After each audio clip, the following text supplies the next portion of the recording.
वो विद्यालय परिवार की रही हो चाहे सरकार की रही हो, दोनों को कमियां है। और अब इस समय विद्यालय परिवार या टीचरों की कमियां, गार्जियन संपर्क, पीटीएम पेरेंट्स टीचर मीटिंग हर महीने आयोजित की बहुत जरूरी है सर, बच्चे हर महीने आयोजित प्राइमरी में जूनियर में की जाती है। और शुक्ला जी हमारे यहाँ बताइए, ये आरपी हैं, इनका काम प्रचार है कि हाथ बहुत ना बोल के मैं सामने सिद्ध करके आपको दिखाया हूँ।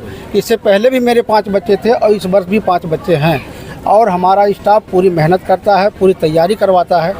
और मैं गार्जियन मेरा सहयोग करेंगे तो आगे इससे भी अच्छे बच्चे निकलेंगे। सर, जिस तरीके से यहाँ के बच्चे 5 सेलेक्ट हुए हैं, आपकी अगली बार कोशिश रहेगी कि और बच्चे सेलेक्ट करें, उसके लिए आप लोग क्या कर रहे हैं? जो हमारे बच्चे सेलेक्ट हुए हैं उससे जो समाज का हमें सहयोग प्राप्त हो रहा है, सम्मान मिल रहा है, और हमारे जो स्टाफ है उनका जो उत्साहवर्धन है, उनका जो मनोबल है, तो हम रणनीति बनाएंगे कि हमें जो कुछ कमी रह गई है उस कमी को सुधार करके अपने परिणाम को हम और बेहतर बना सकें, ताकि समाज को हमें दिखा सकें कि ये विद्यालय जो सरकार द्वारा संचालित है, जो यहाँ की मानव संपदा अध्यापक के रूप में है, वह किसी भी प्राइवेट स्कूल से, किसी भी निजी शिक्षण संस्थान से बेहतर है। सरकार द्वारा जो 19 पैरामीटर बच्चों की सुविधाओं को ध्यान में रख के बनाया गया है, वह किसी भी स्कूल से बेहतर है। क्योंकि शिक्षा जो होती है वह उसका व्यापारीकरण नहीं किया जा सकता। शिक्षा से संस्कार आता है, संस्कार से जो समाज का निर्माण होता है वह समाज आगे जा कर के पूरे विश्व में नाम रोशन करता है। आज मैंने अपने अभिभावकों से कहा कि हमारे देश में, हमारे बीच में संविधान निर्माता के रूप में याद किए जाने वाले डॉक्टर भीमराव अंबेडकर जी बहुत संपन्न परिवार से नहीं थे। मिसाइल मैन के रूप में जाने जाने वाले डॉक्टर एपीजे कलाम जी मछुआरे के लड़के थे। उनकी सामाजिक पृष्ठभूमि बहुत मजबूत नहीं थी, लेकिन इन्होंने देश को मिसाइल दिया, इस देश पे राष्ट्रपति का पद संभाला और भारत रत्न से सम्मानित हुए। इस समय वर्तमान में हमारे समाज में आदिवासी समाज से आने वाली महामहिम द्रौपदी मुर्मू जी जो हमारी राष्ट्रपति है, वह भी सरकारी स्कूलों से ही शिक्षा ग्रहण किया है।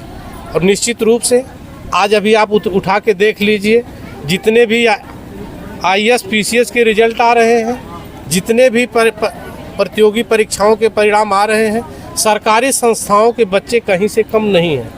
यह मैं आप लोगों का आभार व्यक्त करता हूं और आप लोगों से निवेदन करता हूं कि जो भी हमारे सरकारी शिक्षण संस्थान हैं उनके यहाँ आप जाएं, उनसे आप संपर्क करें, जो भी अच्छी चीज़ें हैं वह समाज को दें।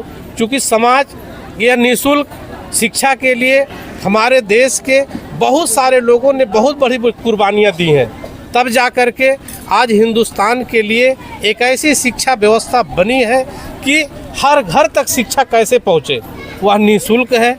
और उसी का नाम इसीलिए दिया गया राइट टू एजुकेशन एक्ट में, बाल निःशुल्क अनिवार्य शिक्षा।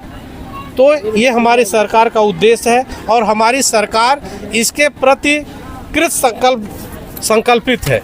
जैसे उसी के लिए 9, 10, 11, 12 के लिए राष्ट्रीय आय आधारित योग्यता परीक्षा करा करके जो भी बच्चे सफल हो रहे हैं उनको प्रतिमाह 4 वर्ष 1,000 रुपये देने का काम करेगी।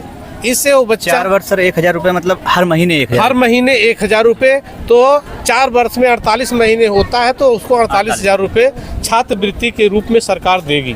इससे ये है कि किसी बच्चे में हीन भावना ना हो, कोई बच्चा ये ना महसूस करे कि मेरे पास कोई नहीं है, मैं कुछ नहीं कर सकता हूँ।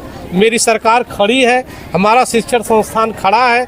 हमारे सभी शिक्षण संस्थान आज योग्य अध्यापकों, अनुभवी अध्यापकों और जो मौलिक आवश्यकता की विद्यालयों को ज़रूरत है उससे पूर्ण रूप से आच्छादित है।